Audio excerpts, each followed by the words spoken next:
അറിയില്ല ഈ വിഷയം എന്താണെന്ന് എനിക്കറിയില്ല.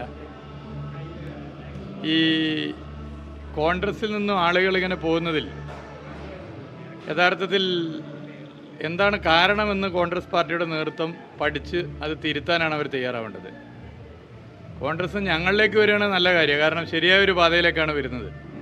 അത് പൊതുവെ സമൂഹം സന്തോഷിക്കേണ്ട കാര്യമാണ്. എന്നാൽ അപകടകരമായ പാതയിലേക്ക് BJP പോലുള്ള രാഷ്ട്രീയ പാർട്ടിയിലേക്ക് കോൺഗ്രസിൽ നിന്ന് ആളുകൾ ഇങ്ങനെ വല്ലാതെ പോകുമ്പോൾ അതിൻ്റെ കാരണമെന്ത്, അതിൽ നേതൃത്വം വരുത്തേണ്ട തിരുത്തൽ എന്ത്, രാഷ്ട്രീയ നിലപാടെടുക്കുന്നതിലെ പാളിച്ച, BJP വിരുദ്ധ രാഷ്ട്രീയം ശരിയായ അർത്ഥത്തിൽ പറയാത്ത പ്രശ്നം, ഇതൊക്കെ പരിശോധിക്കണ്ടേ? ഒരു രാഷ്ട്രീയ പാർട്ടി എന്ന് പറഞ്ഞാൽ എന്താ അതിൻ്റെ പ്രത്യേകത? കുറേ വ്യക്തികൾ അടങ്ങിയതാണ് ഏതൊരു രാഷ്ട്രീയ പാർട്ടി.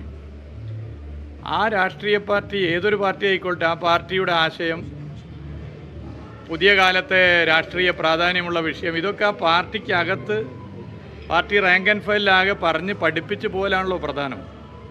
അങ്ങനെ ഒരു പഠന പ്രവർത്തനം കോൺഗ്രസ്സിലുണ്ടോ? BJP എന്താണെന്നും BJPയുടെ അപകടകരമായ രാഷ്ട്രീയം എന്താണെന്നും കോൺഗ്രസ്സിലെ താഴെത്തട്ട് വരെ പറഞ്ഞ് പഠിപ്പിക്കാൻ കോൺഗ്രസ് പാർട്ടിക്ക് പറ്റുന്നുണ്ടോ? അതിന് തയ്യാറാവുന്നുണ്ടോ? തയ്യാറാവാത്തത് പ്രശ്നമല്ലേ? ഇപ്പോൾ കേരളത്തിൽ എടുത്തു കഴിഞ്ഞാൽ കേരളത്തിലെ കോൺഗ്രസിൻ്റെ പരിപാടികൾ എടുത്താൽ, ഇപ്പോൾ സമരാഗ്നി ഉൾപ്പെടെയുള്ള പരിപാടികളിൽ എവിടെയെങ്കിലും BJPക്കെതിരെ പറയുന്നുണ്ടോ? എല്ലായിടത്തും എന്ത് പ്രശ്നമുണ്ടെങ്കിലും, ഒരു മഴ പെയ്താൽ പോലും LDF സർക്കാരിനെ മോശമാക്കാനാണ് ഇത്തരം പരിപാടികൾ ഉപയോഗിക്കുന്നത്.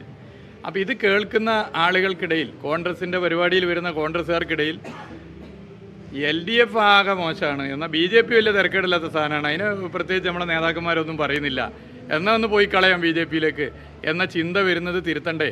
അതാണ് പരിശോധിക്കേണ്ടത്. അത് ബന്ധപ്പെട്ടവർ പരിശോധിക്കണം. ഇങ്ങനെ ആൾ BJP പോകരുത്. അത് ദുഃഖകരമായ കാര്യമാണ്. ഇങ്ങനെ ആളുകൾ പോവാതിരിക്കണം. ഇനി അങ്ങനെ പോകണമെന്ന് നിർബന്ധം ആർക്കും ഉണ്ടെങ്കിൽ അത് മതനിരപേക്ഷ മനസ്സുള്ള കോൺഗ്രസ്സുകാർക്കായിരിക്കും. കാരണം ഈ പാർട്ടിയിൽ നിന്നിട്ട് ഇനി പ്രത്യേകിച്ച് കാര്യമില്ല. കാരണം ഇതിൻ്റെ നേതൃത്വം എടുക്കുന്ന നിലപാട് തെറ്റായ നിലപാടാണ്, BJPക്ക് അനുകൂലമായ നിലപാടാണ്. അതുകൊണ്ട് മതനിരപേക്ഷ മനസ്സുള്ള കോൺഗ്രസ്സിൽ ഒരുപാട് പേരുണ്ട്, കഷ്ടപ്പെട്ട് കോൺഗ്രസ് പ്രവർത്തിക്കുന്ന, കുടുംബം കോൺഗ്രസ് ആയതുകൊണ്ട് കോൺഗ്രസ് ആയ, അല്ലെങ്കിൽ വളരെ പ്രയാസപ്പെട്ട് കോൺഗ്രസ് പാർട്ടിയുടെ പ്രവർത്തനം നടത്തുന്ന ഒരുപാട് പേര് മതനിരപേക്ഷ മനസ്സുള്ളവരുണ്ട്. അവർ നിരാശരാണ്.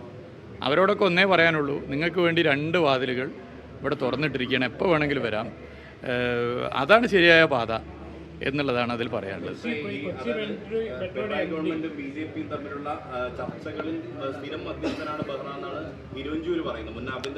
തെരഞ്ഞെടുപ്പല്ലേ, അങ്ങനെ എന്തൊക്കെ പറയും? LDF ഗവൺമെൻറ്റും BJP കേന്ദ്ര ഗവൺമെൻറ്റും തമ്മിലുള്ള കെമിസ്ട്രി എന്താണെന്ന് എല്ലാവരും കാണുന്നില്ലേ? പൗരത്വ നിയമം കൊണ്ടുവരാൻ നിലപാടെടുത്തപ്പോൾ ഭരണഘടനാ വിരുദ്ധമാണിത്, പറ്റില്ലെന്ന് പറഞ്ഞ് നിയമസഭയിൽ പ്രമേയം അവതരിപ്പിച്ച ഗവൺമെൻറ് ഏതാ? ഇന്ത്യയിലെ ഏക ഗവൺമെൻറ് LDF ഗവൺമെൻറ്റാണ്. ഏകീകൃത സിവിൽ കോഡ് വിഷയത്തിൽ ശക്തമായ നിലപാട് സ്വീകരിച്ച ഇന്ത്യയിലെ ഏക സംസ്ഥാന ഗവൺമെൻറ്റാണ് ഇതാണ്, കേരളത്തിലെ LDF ഗവൺമെൻറ്റാണ്. കേരളത്തിലെ LDF ഗവൺമെൻറ്റിനോട് വല്ലാത്ത സ്നേഹമാണെന്നാണല്ലോ പറഞ്ഞവർ. ആ സ്നേഹമാണല്ലോ കിട്ടുന്ന പൈസ പോലെ അവിടെ പിടിച്ചു വെച്ചത്. തരാനുള്ള പണം തരുന്നുണ്ടോ?